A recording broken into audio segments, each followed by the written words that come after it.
राधे राधे।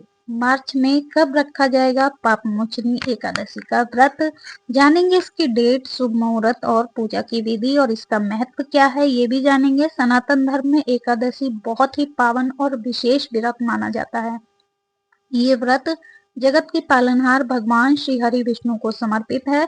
हर माह में 2 एकादशी व्रत पड़ते हैं, पहला माह के कृष्ण पक्ष में और दूसरा शुक्ल पक्ष में।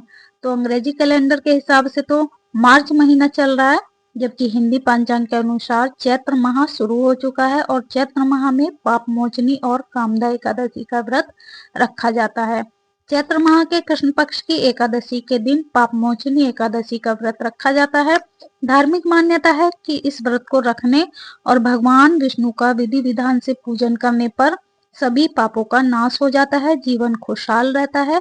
तो ऐसे में चलिए जानते हैं पापमोचनी एकादशी का व्रत किस दिन रखा जाएगा, साथ ही इसका शुभ मुहूर्त और पूजा की विधि क्या है।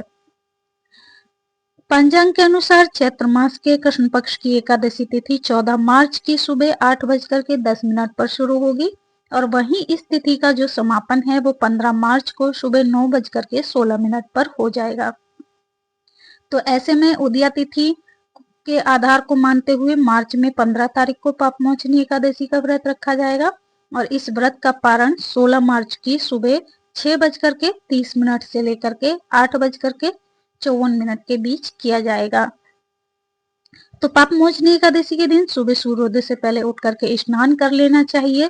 इसके बाद सूर्य देवता को अर्घ्य दें, फिर विष्णु जी का ध्यान करते हुए व्रत का संकल्प लें और इसके बाद घर के मंदिर में चौकी बिछा करके भगवान विष्णु की प्रतिमा या फिर तस्वीर रखें।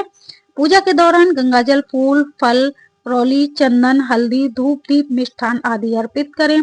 भगवान विष्णु के मंत्रों का जाप करें। पापमोचनी एकादशी की व्रत कथा का पाठ करें।